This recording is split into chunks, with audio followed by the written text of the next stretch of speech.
Dans 3 mois, jour pour jour, les citoyens seront aux urnes pour élire leur nouveau maire. Et j'en parle avec notre analyste politique, Philippe Dubois. Bonsoir. Bonsoir.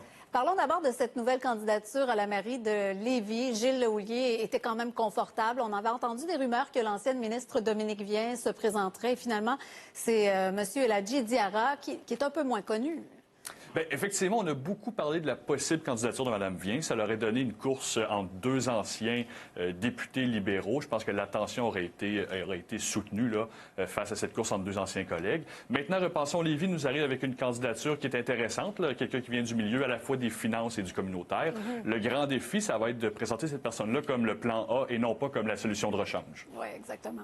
Et à 3 mois du scrutin, on a l'impression que tous les candidats sont en vacances. Après une pandémie, ils n'auraient pas avantage à profiter d'activités extérieures pour rencontrer les électeurs, justement? Ils sont probablement sur le terrain. Il faut dire que le mois d'août, c'est pas nécessairement le mois le plus propice pour faire de la politique. Les gens sont en vacances ou reviennent de vacances. On prépare tranquillement la rentrée scolaire. Mais clairement que les partis planifient les prochaines semaines, les prochains mois. Et les machines électorales vont probablement se mettre là, en branle de façon plus soutenue vers la rentrée des classes, en début septembre.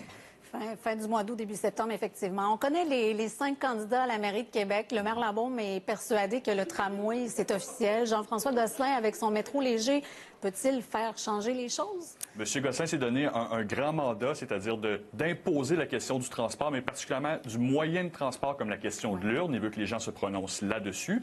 Et il va devoir garder cet enjeu-là dans l'actualité tout au long de la campagne jusqu'au 7 novembre, le jour du vote. Et donc, ça va être un défi pour lui parce qu'il y a 4 autres candidats qui, eux, vont tenter d'imposer d'autres thèmes. Et quels sont les principaux défis, justement, pour les candidats à Québec?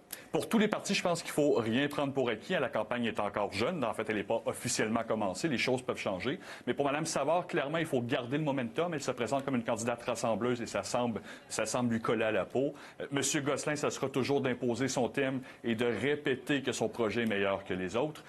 Et pour les autres partis, bien, ça va devoir aussi, M. Marchand a commencé une campagne qui va quand même bien. Les sondages lui créditent la 2e ou la 3e position, là, dépendamment des coups de sonde, mais il va devoir continuer à s'imposer comme un candidat crédible, un maire en attente. Et pour les autres partis, bien, ça va devoir de conserver ou d'attirer l'attention médiatique parce que c'est d'abord par les médias que les gens connaissent. Apprendre à connaître les candidats à la mairie, c'est très important dans une campagne électorale. Oui, peut-être en terminant rapidement, est-ce qu'on aura des élections au fédéral en même temps que les élections municipales?